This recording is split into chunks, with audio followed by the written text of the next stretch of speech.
अस्सलाम वालेकुम first year बेटे, ओपन योर फिजिक्स बुक।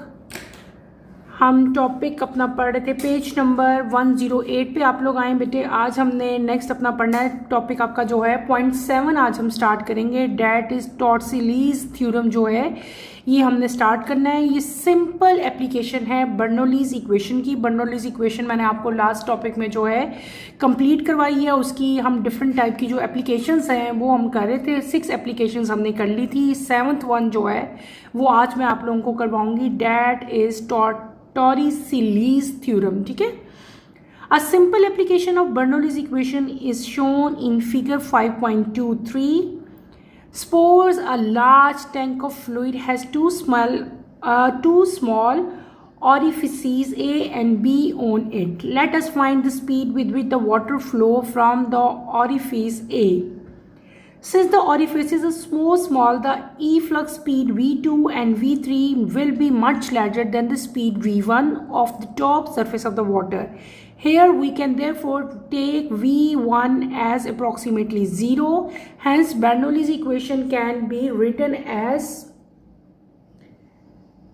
बेटे ये मैं आपको ड्रॉ करके अच्छी तरह से इसको जो है वो एक्सप्लेन करूंगी ताकि आपको अच्छी तरह से इसकी समझ आ जाए और क्लियर हो जाए कि इक्वेशन जो है ये जो आपका टॉर्सिलीज थ्योरम है इसमें हम लोगों ने करना क्या एक्चुअली ये क्या रहे हैं, ठीक है। ये क्या है, ये एक स्मॉल एप्लीकेशन है, ठीक है। That is known as Torricelli's theorem. इसमें आपने क्या करना है, सिंपल एप्लीकेशन है। आपने सपोज करना है कि आपके पास कोई भी एक टैंक है, ठीक है। अ टैंक जिसमें क्या है एक फ्लूइड है और इसके अंदर स्मॉल 2 ऑरिफिसेस हैं, ठीक है। मैं आपको ड्रॉ करके बताती हूँ। एक सिंपल हम यहाँ पे क्या लेंगे, एक टैंक लेंगे। नजर आ रहा है बेटे आपको, यहाँ से इसकी ओपनिंग है, ठीक है। यहाँ से इसको हम ऐसे क्लोज कर देंगे।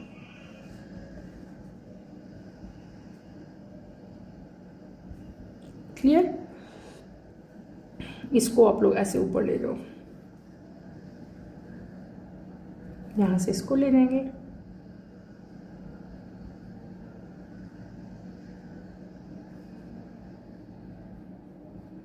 ये लिक्विड है, हमारा फ्लूइड है, ठीक है।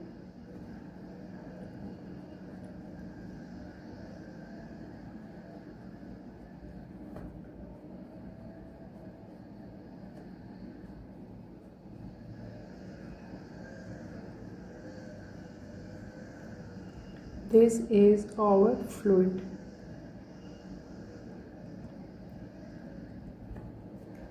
क्लियर है बेटे, आपको स्क्रीन पे नज़र आ रहा है, शोर है। अच्छा, यहाँ पे जो वॉल्यूम है इसको हमने क्या सपोज कर लेना है, V1, ठीक है। यहाँ पे जो हाइट है H1 माइनस H2, ये डाउनवर्ड और ये कहाँ हो जाएगी, अपवर्ड, ठीक है। इसी तरह यहाँ पे जो हाइट होगी वो क्या होगी, H2, और ये जो फ्लो होगा लिक्विड का इसको हम लोग क्या कह लेंगे, V2, और ये है एरिया A। इस साइड पे अगर आप डायग्राम के आते हो तो बेटे यहाँ पे एक एरो आप लोग शो करो। दिस इज़ H1, ये क्या है, हाइट है आपकी। कौन सी हाइट बेटे, H1। ये V2 था, इसको हम क्या सपोज कर लेंगे, V3, और ये कौन सा है, पॉइंट B। क्लियर होगी। ये टैंक है कंटेनिंग फ्लूइड विद ऑरिफाइस, ठीक है। क्लियर हो गया। ये आपने ऐसे ही डायग्राम ड्रॉ करनी है। देन हमारे पास क्या चीज़ है, हम सपोज करेंगे कि हमारे पास कोई भी लार्ज टैंक है जो कि फिल्ड विद फ्लूइड है। इसके अंदर 2 स्मॉल ऑरिफिसेस हैं। ऑरिफिसेस कौन क्या होती हैं, कौन सी ओपनिंग है, एक ये A है और एक कौन सी है, B है। It has 2 small orifices, one is A, ये वाली A बेटे, और दूसरी कौन सी है, B। क्लियर हो गया। जहाँ पे हमने क्या फाइंड करना है, हमने फाइंड करना है स्पीड। हमने स्पीड फाइंड करनी है, वो स्पीड जिससे जो वाटर है वो फ्लो हो रहा है फ्रॉम ऑरिफिस ए से जो फ्लो हो रहा है वाटर का, वो हमने फाइंड करना है। ऑरिफिस जो हैं दे आर सो स्मॉल, ये स्मॉल इन साइज हैं, ठीक है, एज कम्पेयर टू टैंक। ये दोनों जो हैं ये स्मॉल हैं, ठीक है। और जो V2 की स्पीड है, V2 और V3 यहाँ पे मेंशन मैंने की हुई है। देखो बेटे, ये V2 है, ये V3 है। दिस इज़ v3, ये जो स्पीड ऊपर को जा रही है ना ये v3 है, ये क्या है v2 है, और ये आपकी क्या थी, हमने v1 ड्रॉ की थी। जो ई फ्लक्स स्पीड है बेटे v2 and v3, E flux इनकी स्पीड जो है, ठीक है, ये v2 है ये v3 है, ये दोनों स्पीड जो हैं ये लार्जर हैं देन स्पीड v1। v2 और v3 की बात मैं कर रही हूँ कि v2 और v3 दोनों जो स्पीड्स हैं ये v1 से क्या है, लार्जर हैं। v1 क्या है, eight the top of surface of water है, ठीक है। देयरफॉर जो v1 है उसको हम लोग क्या करेंगे, उसको हम सपोज करेंगे कि वो जीरो है, that is nearly approximately zero है, क्योंकि v2 और v3 जो है वो बहुत ज़्यादा लार्ज है एज कम्पेयर टू v1, इसलिए v1 को हमने क्या कर लिया, v1 को let's take v1 as approximately zero. यहाँ पे आप लोग क्या अप्लाई करेंगे, बर्नौलीज इक्वेशन अप्लाई करेंगे। बर्नौलीज इक्वेशन क्या है बेटे, हम पढ़ के आए हैं P1 plus BgH1 is equals to P2 plus half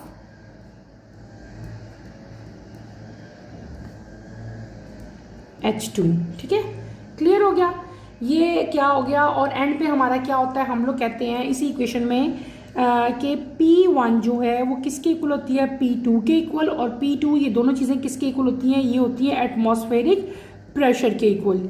ये बर्नौलीज इक्वेशन थी ना हमारी। तो जो अबव इक्वेशन है, अगर हम अबव इक्वेशन में से अगर हमने v स्क्वायर फाइंड करनी हो तो हम कैसे फाइंड करते हैं, v square is equals to 2g h1 minus h2। ये इक्वेशन बेटे हम लोग करके आए हैं पिछले 2 लेक्चर्स में, जब मैंने आपको बर्नौलीज इक्वेशन हमने जो है पढ़ी थी आपकी सारी, सॉरी जो है बर्नौलीज इक्वेशन जब पढ़ी थी तब मैंने ये सारी इक्वेशंस आपको जो हैं वो डिराइव करवाई थी। तो ये हमारी इक्वेशन आ गई, और ये जो आपके पास चीज़ आई है ना, ये इक्वेशन है जो, this equation is known as Torricelli's theorem. इस इक्वेशन को हम लोग क्या कहते हैं, this equation is known as Torricelli's theorem.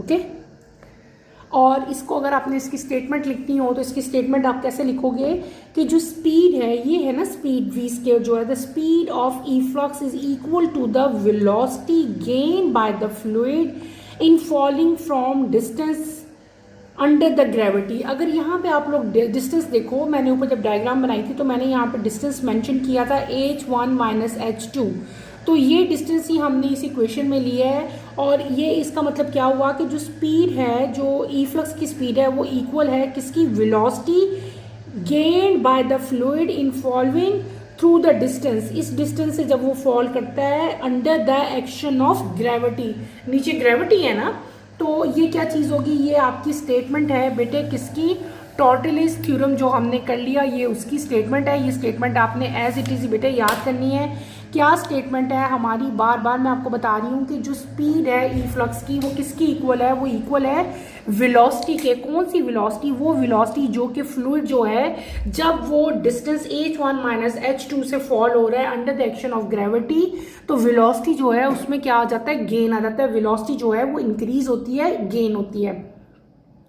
Notice that the speed of efflux of liquid is same as the speed of the ball that falls through the height h1 minus h2. The top level of the tank has moved down a little and the potential energy has been transferred into kinetic energy of efflux of fluid. If the orifice had been pointed upward at B as shown in figure 6.4, this kinetic energy would allow the liquid to rise to the level of water tank. In practice, viscous energy loses after alter the result to some extent. Simple phenomena बेटे, हमने क्या कर ली, हमने जो है diagram draw की, equation drive की, and पे हमारी जो इक्वेशन आई थी डेट इज नोन एज टॉर्टिसीलीज जो है, टॉर्टिसीलीज कहते हैं इसको, थ्योरम था, ठीक है। उसकी स्टेटमेंट आपने लिखी, देन जो है आपने बताया कि जो लिक्विड है उसके ई फ्लक्स की जो स्पीड है बेटे वो क्या रहती है, वो बिल्कुल उसी के बराबर है जैसे आप कोई बॉल ऊपर से फेंकते हो और किसी भी यानी कि h1 माइनस h2 हाइट से आप बॉल फेंको और बॉल जिस वेलोसिटी से नीचे आता है ना, जिस स्पीड से नीचे आता है, तो वही स्पीड जो है वो लिक्विड की भी होती है। टॉप लेवल जो टैंक का है वो मूव करता है डाउन की तरफ, जब लिक्विड नीचे आता है पोटेंशियल एनर्जी वहाँ पे क्या हो जाती है, ट्रांसफ़र हो जाती है काइनेटिक एनर्जी में, क्योंकि वहाँ पे मूवमेंट हो रही है ना लिक्विड की, लिक्विड नीचे की तरफ मूव कर रहा है।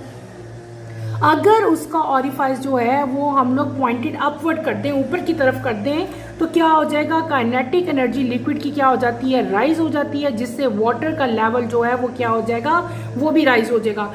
ये जो मैंने अभी बात की बी की तरफ, देखो ये पॉइंट बी है, ठीक है, बी पॉइंट की जो मैं अभी बात कर रही हूँ ना, कि बेटे जब ऑरिफाइस जो है वो अगर वो अपवर्ड, ये डाउनवर्ड था ना, ए डायरेक्शन में डाउनवर्ड था, बी डायरेक्शन में क्या है, अपवर्ड में है, तो जब वो अपवर्ड मूव करेगा बेटे, एज शोन मैंने जैसे आपको डायग्राम में बना के दिखाया, जब वो पॉइंटेड अपवर्ड होता है एज शोन इन बी, तो जो काइनेटिक एनर्जी है वो क्या करती है, लिक्विड को राइज कर देती है, लिक्विड का जो लेवल है वो बी पॉइंट पे जाके क्या हो जाएगा, राइज हो जाएगा। और जब बी पॉइंट पे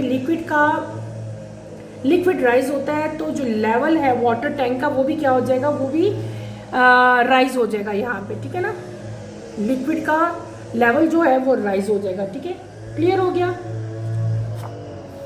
तो ये हमने क्या पढ़ लिया, ये हमने एप्लीकेशन पढ़ ली बर्नौलीज इक्वेशन की, that is known as Torricelli's theorem.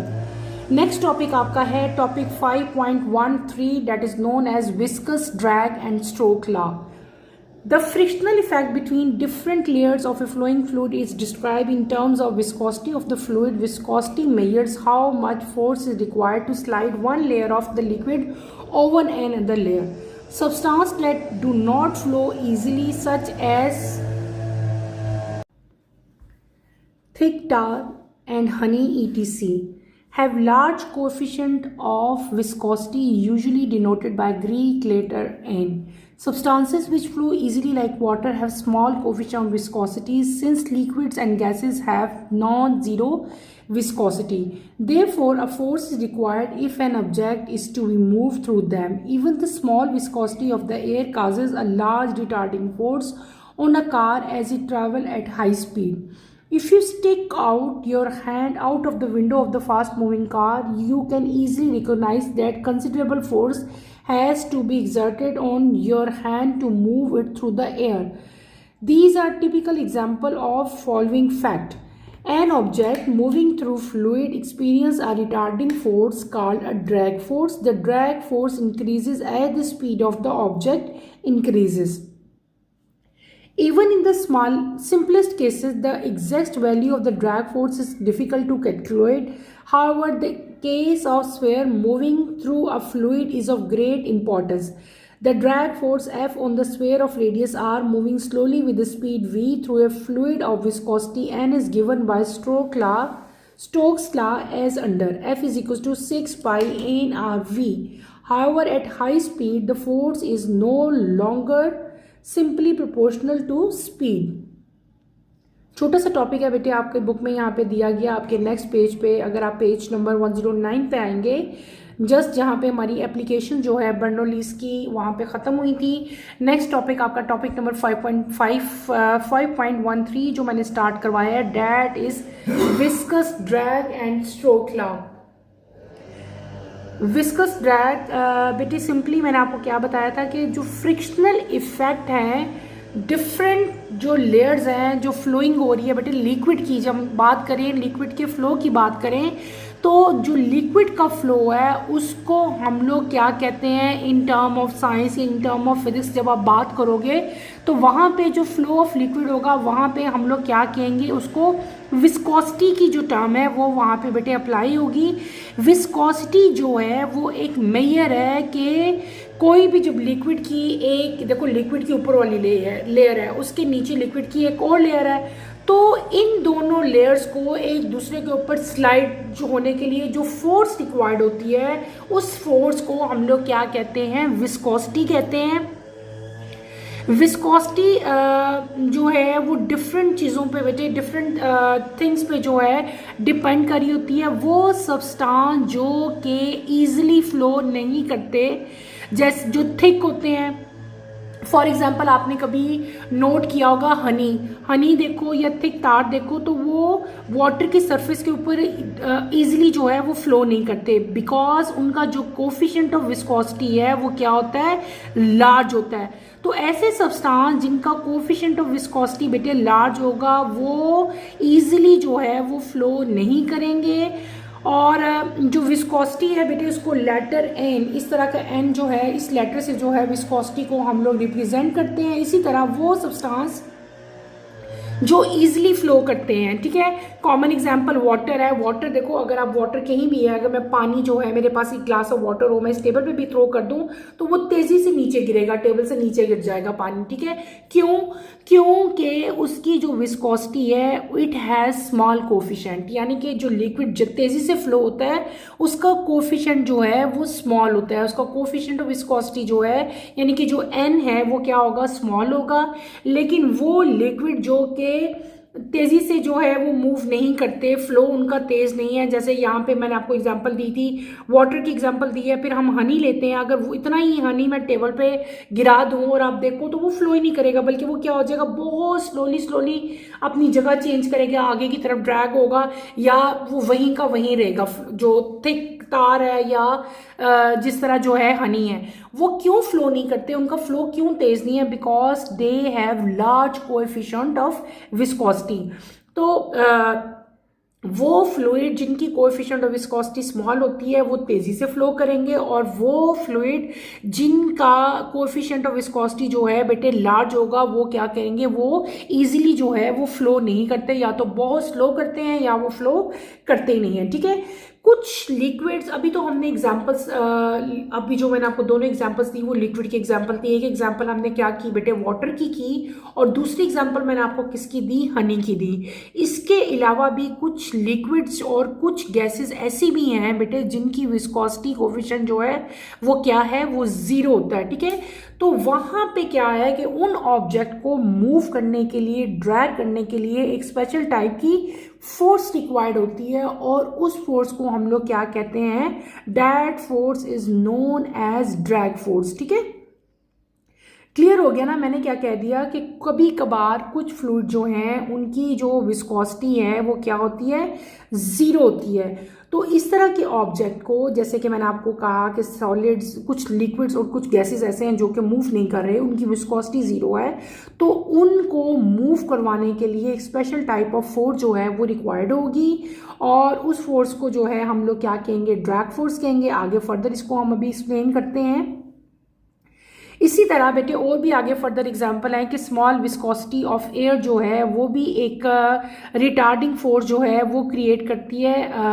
अगर आपकी गाड़ी जो है, आप किसी भी, कोई एग्जांपल हम ले रहे हैं आगे, कि अगर आपकी एक मूविंग कार है जो कि हाई स्पीड के साथ मूव कर रही है, ठीक है, वहाँ पे क्या है कि जो एयर है, एयर की विस्कोसिटी क्या होगी, बहुत ज़्यादा लो होगी, बहुत ज़्यादा स्मॉल विस्कोसिटी होगी, जिसकी वजह से वो लो विस्कोसिटी ऑफ एयर जो है वो क्या करेगी, लार्ज रिटार्डिंग फोर्स जो है वो क्रिएट करेगी।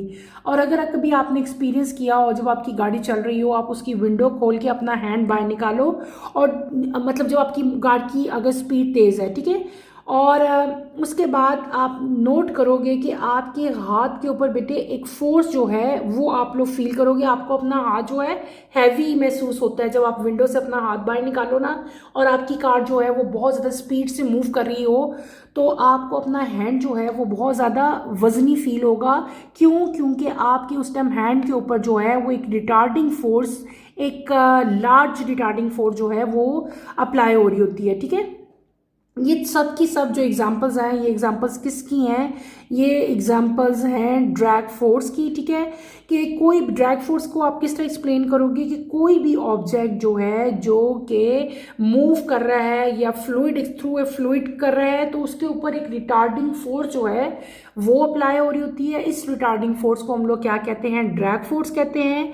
ड्रैग फोर्स जो है बेटे वो इंक्रीज होती है जैसे जैसे ऑब्जेक्ट की स्पीड जो है वो इंक्रीज होती है। कॉमन एग्जांपल अभी मैंने आपको कार की दी, अगर कार की स्पीड जो है ज़्यादा होगी तो आपकी जो ड्रैग फोर्स है वो भी ज़्यादा होगी, और अगर कार जो है स्लो हो जाएगी तो ड्रैग फोर्स भी जो है वो भी डिक्रीज हो जाएगी। क्लियर हो गया। ये सिंपलेस्ट एग्जांपल जो है हमने ड्रैग फोर्स की पढ़ी। ड्रैग फोर्स जो है ये बहुत ज़्यादा इंपॉर्टेंट है। डिफरेंट टाइप के जो फ्लूइड हैं उनकी जो मूवमेंट है डिफरेंट शेप्स में, फॉर एग्जांपल अगर स्फीयर शेप में भी आपका कोई भी लिक्विड जो है वो मूव कर रहा होगा तो वहाँ पे जो है जो ड्रैग फोर्स है उसको बेटे कैसे आप लोग फाइंड आउट करोगे। ड्रैग फोर्स को कैपिटल एफ ही से हम लोग जो है राइट करते हैं। Drag force is equal to, ये जो आपकी बुक में यहाँ पे सिंपल इक्वेशन लिखी है 6 पाई एन आर वी के इक्वल होती है। यहाँ पे आपको मैंने क्या बताया, हम पढ़े हैं ड्रैग फोर्स। ड्रैग फोर्स क्या मैंने कहा, उसको भी हम कैपिटल एफ ही से जो है राइट करेंगे। कैपिटल एफ यहाँ पे जो है किसके इक्वल होगा, F is equals to 6 pi n r v. ठीक है, ये एन आपने थोड़ा सा बड़ा करना, 6 हो गया। पाई की वैल्यू क्या होती है 22/7 या 3.14। एन क्या है बेटे, एन आपकी विस्कोसिटी है, विस्कोसिटी ऑफ द फ्लूइड। ठीक है, फिर आर क्या आपके पास रेडियस है, वी क्या है आपकी जो है स्पीड है वी। तो जब इन सब का हम प्रोडक्ट लेंगे तो आपके पास क्या आ जाएगी, ड्रैग फोर्स आ जाएगी। और जो है आपको मैंने पहले अभी ड्रैग फोर्स की हमने एग्जांपल की कार वाली। ठीक है, आपने सिर्फ और सिर्फ इस इक्वेशन की डेरिवेशन आपकी कोर्स में नहीं, आपने सिर्फ इक्वेशन जो है ये याद करनी है। आपको मैंने कहा था कि जिस तरह स्पीड इंक्रीज होती जाएगी ड्रैग फोर्स जो है वो भी इंक्रीज होगी। लेकिन जब बहुत ज़्यादा स्पीड इंक्रीज हो जाती है तो स्पीड ऑफ फोर्स जो है वो नहीं रहती, बल्कि वो सिंपल प्रोपोर्शनल हो जाती है टुवर्ड द स्पीड। या सिंपल आप इसको ये भी लिख सकते हो कि at high speed the force is no longer simply proportional to the speed. जब स्पीड एक लेवल होता है ना, स्पीड कम थी ड्रैग फोर्स भी कम थी, स्पीड ज़्यादा होगी ड्रैग फोर्स भी ज़्यादा होगी, स्पीड बहुत ज़्यादा होगी तो ड्रैग फोर्स जो है वो सिंपली क्या होगी, प्रोपोर्शनल टू स्पीड होगी। क्लियर हो गया, ये टॉपिक हमारा जो है ये कंप्लीट हो गया। हमने क्या पढ़ लिया, सिंपल पढ़ा, ड्रैग फोर्स पढ़ी, विस्कोसिटी पढ़ी। विस्कोसिटी में भी मैंने आपको बताया कि जो लिक्विड हैं जो इजीली फ्लो होते हैं उनकी विस्कोसिटी जो है वो क्या होती है, स्मॉल कोएफिशिएंट ऑफ विस्कोसिटी होता है, जैसे कि वाटर है। और वो लिक्विड जो कि फ्लो इजीली नहीं होते जैसे कि हनी है, तो वहाँ पे जो है उनका जो कोफिशिएंट ऑफ विस्कोसिटी है वो क्या होता है बेटे, ज़्यादा होता है, लार्ज होता है। यहाँ पे एक एग्जांपल आपकी बुक में दी है, a chimney work best when it is tall and expose to air current which reduces the pressure at the top and forces the upward flow of smoke. Chimneys आपने अक्सर देखा होगा, घरों में भी बनी होती है, डिफरेंट बिल्डिंग्स में बनी होती है, जहाँ से स्मोक जो है घरों का या बिल्डिंग का, हमारी किचन में भी इवन जो है चिमनीज बनी होती हैं, जहाँ से फ्यूम्स जो हैं डिफरेंट ऑयल्स के, खानों के, और स्मोक जो है वो वहाँ से जो है वो बाहर निकल जाता है। तो चिमनीज जो है जितनी वो टॉल होगी उतना उसका जो वर्किंग है वो ज़्यादा अच्छी होती है, और उसका जो एक्सपोजर है एयर की तरफ वो ज़्यादा अच्छा होता है। ठीक है, इससे क्या होगा कि प्रेशर जो है वो टॉप पे रिड्यूस हो जाता है, और जो अपवर्ड फोर्सेस हैं जिससे स्मोक जो है वो फ्लो होके बाहर की तरफ जा रहा है वो क्या हो जाता है, वो भी मतलब आपका जो स्मोक है वो इजीली जो है वो फ्लो होके अपवर्ड की तरफ मूव करेगा और वहाँ से जो है वो बाहर रिलीज हो जाएगा। ये उसकी एक्चुअल डायग्राम बनी हुई है चिमनी की। यहाँ पे फायर है, अगर देखो तो इसकी डायरेक्शन जो है वो अपवर्ड डायरेक्शन है। ठीक है, अपवर्ड जाके तो ये मूव कर गई है टूवर्ड लेफ्ट साइड। क्लियर हो गया। तो जितनी चिमनी टॉल होगी उतना जो एयर का करंट है एक्सपोज्ड उसका ज़्यादा हो जाएगा, जिसकी वजह से टॉप पे प्रेशर जो है वो रिड्यूस हो जाएगा और स्मोक जो है वो बाहर की तरफ चला जाएगा। यहाँ पे बेटे आपको कुछ लिक्विड्स की विस्कोसिटीज दी हुई है जब उनका टेम्परेचर 30 डिग्री, कुछ लिक्विड्स और कुछ गैसेस की जो है विस्कोसिटीज बताई हुई है at 30 degree temperature. Air, acetone, methanol, benzene, water, ethanol, plasma and glycerine. ठीक है, इन सब की विस्कोसिटीज जो हैं वो इस टेबल में दी हुई हैं। विस्कोसिटी का जो यूनिट है वो क्या है, न्यूटन सेकेंड पर मीटर स्क्वायर। ये टेबल आपने एज इट इज़ जो है ये लर्न करना है, ये आपकी MCQs में जो हैं ये बेटे आ सकती हैं वैल्यूज़, इसलिए आपको ये याद होनी चाहिए। नेक्स्ट टॉपिक पे अगर आप लोग आए बेटे, नेक्स्ट टॉपिक हमारा पेज नंबर 110 है। नेक्स्ट टॉपिक पे हम आएंगे सिंपल सा टॉपिक है, टॉपिक आपका है 5.14 terminal velocity. Consider a water droplet such as that of fog falling vertically. The air drag on the water droplet increases with the speed. The droplet accelerates rapidly under the overpowering force of gravity, which pushes the droplet rapidly downward due to force of gravity. However, the upward drag force on it increases as the speed of the droplet increases. The net force on the droplet is equals to weight minus drag force. As the speed of the droplet continues to increase, the drag force eventually approaches the weight of the magnitude. Finally, the magnitude of the drag force becomes equal to the weight. The net force acting on the droplet is 0. Then the droplet will fall with constant speed called terminal velocity. To find the terminal velocity, Vt, in this case we use Stokes law for the drag force. ये बेटे मैं आपको करके दिखाती हूँ। हम क्या topic पढ़ रहे हैं, हम पढ़ रहे हैं टर्मिनल वेलोसिटी। आपने क्या कंसीडर करना है, आपने कंसीडर करना है कि आपके पास कोई भी एक ड्रॉपलेट है वाटर का, सपोज करो कि फोग है, ठीक है। फोग में क्या होता है, वाटर के ड्रॉपलेट्स होते हैं, ठीक है। आपने सपोज करना है कि कोई भी वाटर का ड्रॉपलेट जो है वर्टिकली क्या होता है कि अपवर्ड टू डाउनवर्ड, यानी कि इस प्लेन में ऊपर से नीचे जो है वो एक ड्रॉपलेट आ रहा है, उसके ऊपर जो है एयर ड्रैग जो है वो एयर जो है वो वाटर ड्रॉपलेट को ड्रैग कर रही है और वो इंक्रीज हो रही है विद स्पीड, ठीक है। फिर क्या है कि जो ड्रॉपलेट है वो एक्सेलरेट होगा तेजी के साथ under the power of gravity. आपको पता है ना कि जब भी कोई चीज़ ऊपर से नीचे आ रही होती है तो नीचे क्या होती है, फोर्स ऑफ ग्रेविटी होती है जो कि उसको अपनी तरफ अट्रैक्ट कर रही होती है, ऐसे ही है। अच्छा, अब वो उसको क्या कर रही है, अपनी तरफ अट्रैक्ट कर रही है, ठीक है। उसके बाद क्या होगा, और जो अब जो ड्रॉपलेट है बेटे वो तेज़ी से क्या कर रहा है, नीचे आ रहा है। नीचे क्यों आ रहा है, क्योंकि नीचे जो है फोर्स ऑफ ग्रेविटी यानी कि स्मॉल जी जो है वो उसको क्या कर रहा है, अपनी तरफ अट्रैक्ट कर रहा है। तो क्या हो जाएगा कि अपवर्ड ड्रैग फोर्स जो है वो इंक्रीज हो जाएगी जैसे जैसे ड्रॉपलेट की स्पीड जो है वो इंक्रीज होगी। मैंने क्या वर्ड बोला, जो अपवर्ड ड्रैग फोर्स है किसकी, ड्रॉपलेट की, जो अपवर्ड ड्रैग फोर्स है बेटे वो ड्रॉपलेट की स्पीड अगर इंक्रीज होगी तो अपवर्ड ड्रैग फोर्स भी इंक्रीज हो जाएगी। तो नेट फोर्स ऑफ ड्रॉपलेट को हम लोग कैसे राइट करेंगे, हम यहाँ पे लिखेंगे नेट फोर्स किसकी इक्वल हो जाएगी, वेट माइनस ड्रैग फोर्स। हमने क्या सपोज किया था, हमने सपोज किया था कि हमारे पास एक वाटर ड्रॉपलेट था जो कि वर्टिकली फॉल कर रहा था, ठीक है। ड्रॉप वो जो वर्टिकली डाउनवर्ड मूव कर रहा था, किसकी वजह से कर रहा था बेटे, वो कर रहा था due to force of gravity, ठीक है। और इस केस में वाटर ड्रॉपलेट जो था उसके ऊपर भी एक फोर्स अप्लाई हो रही थी, वो कौन सी हो रही थी बेटे, ड्रैग फोर्स हो रही थी। ड्रैग फोर्स जो है वो जिस तरह ड्रॉपलेट की स्पीड इंक्रीज होती है तो ड्रैग फोर्स भी इंक्रीज होती है।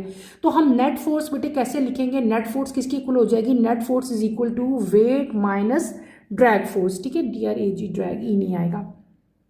अच्छा, जिस तरह बेटे वाटर ड्रॉपलेट जो है वो डाउनवर्ड मूव करता जाता है कि उसकी स्पीड जो है वो इंक्रीज हो जाती है और ड्रैग फोर्स जो है इवेंचुअली जो है एक टाइम ऐसे आता है कि जो ड्रैग फोर्स है वो किसकी इक्वल हो जाती है, वो हो जाती है वेट ऑफ द मैग्नीट्यूड के इक्वल हो जाएगी, ठीक है।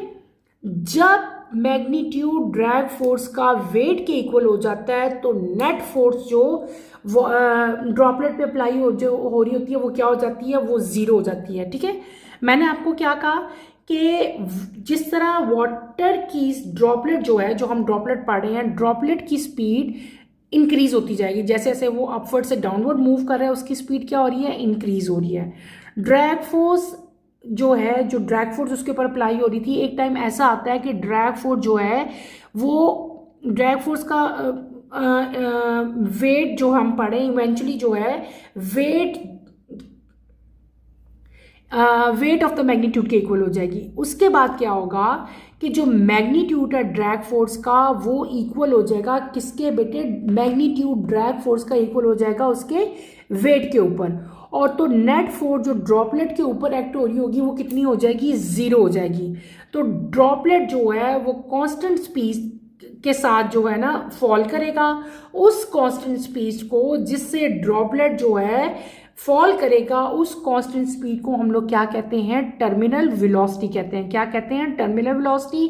टर्मिनल वेलोसिटी बेटे क्या होती है, दोबारा मैं बता देती हूँ, वो स्पीड जिससे ड्रॉपलेट्स जो है वो फॉल करेगा विद कांस्टेंट स्पीड। स्पीड उसकी कांस्टेंट ही है, ऊपर से लेकर नीचे तक मतलब इंक्रीज होती आ रही है, एक लेवल पे आके कांस्टेंट हो जाएगी। और जिस कांस्टेंट स्पीड के साथ वो अर्थ की सरफेस पे गिरेगा उसको हम लोग क्या कहेंगे, टर्मिनल वेलोसिटी कहेंगे।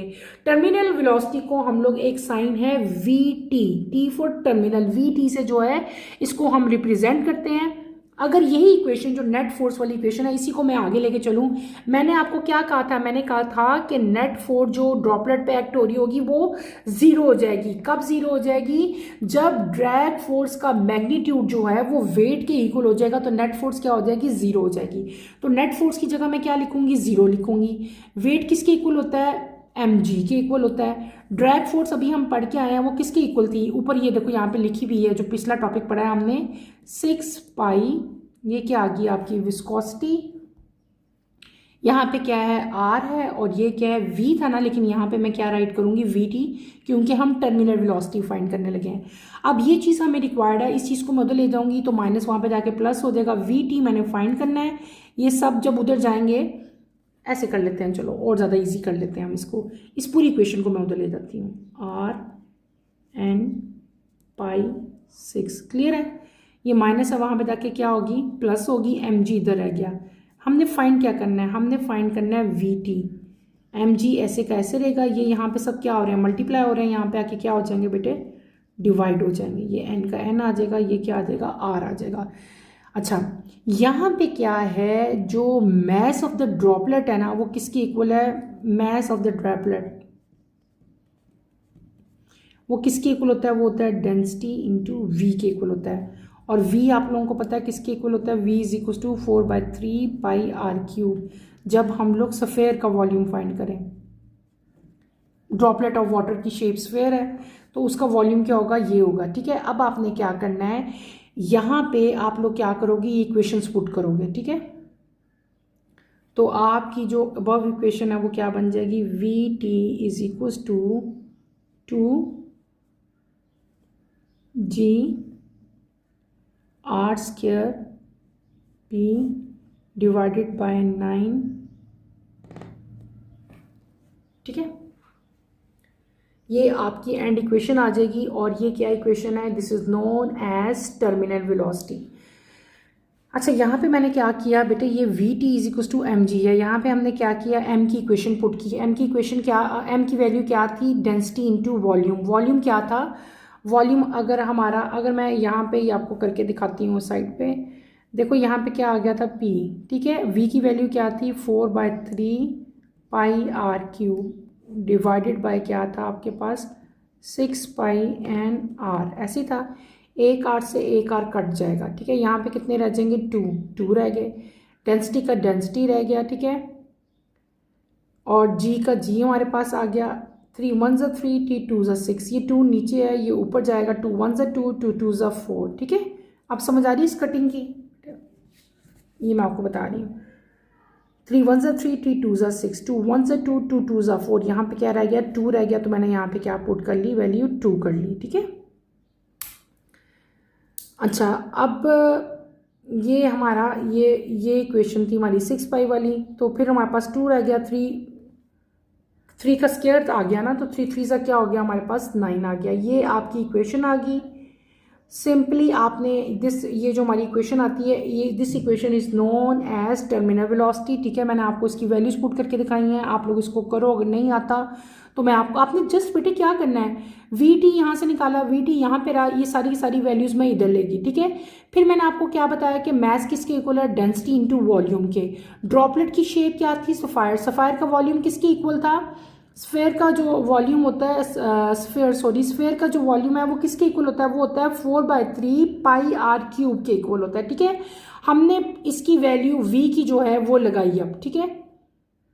यहाँ पे आप लिखोगे ना PV, v की जगह पे आप क्या लगाओगे, v की वैल्यू लगाओगे, फिर आप कटिंग करोगे, कटिंग करने से आपकी एंड इक्वेशन ये आ जाती है, ठीक है, जो यहाँ पे हमारी आई है।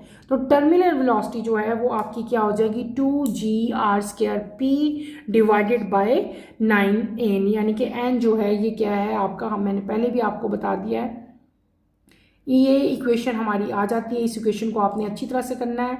सिंपली यहाँ पे हमने क्या बता दी, टर्मिनल वेलोसिटी बता दी। टर्मिनल वेलोसिटी क्या है कि ड्रॉपलेट जो है वो कांस्टेंट स्पीड के साथ जो है वो फॉल करेगा। उस स्पीड को, उस वेलोसिटी को हम लोग क्या कहते हैं बेटे, टर्मिनल वेलोसिटी कहते हैं। और टर्मिनल वेलोसिटी के लिए जो है हमने इक्वेशन जो है एंड पे वो भी ड्राइव कर ली।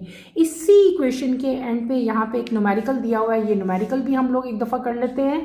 A tiny water droplet of radius आपको दिया हुआ है, वाटर ड्रॉपलेट का descend through air from a high building, ऊपर से नीचे आ रहा है ये भी वर्टिकली, ठीक है, फ्रॉम अपवर्ड टू डाउनवर्ड। आपने इसकी टर्मिनल वेलोसिटी काउंट करनी है। एन फॉर एयर आपको दिया हुआ है, डेंसिटी ऑफ वाटर भी दी हुई। आपने सिंपल क्या करना है, आपके पास आर गिवन है, डेंसिटी गिवन है और एन, आपने ये इक्वेशन पुट करनी है। देखो 2 की वैल्यू पता है, जी की वैल्यू क्या होती है 9.8, ठीक है, और आर आपको दिया हुआ है, आर का आपने स्क्वायर कर लेना है। डेंसिटी आपको दी है, डेंसिटी की जगह डेंसिटी लगानी है। इक्वेशन में 9 आया, आप 9 लगाओगे। और विस्कोसिटी यानी कि एन जो है वो भी आपको दिया, वो यहाँ पे अप्लाई करोगे, इन सबको मल्टीप्लाई करोगे, इनको मल्टीप्लाई करोगे और इन द एंड आपने क्या कर देना है, डिवाइड कर देना है।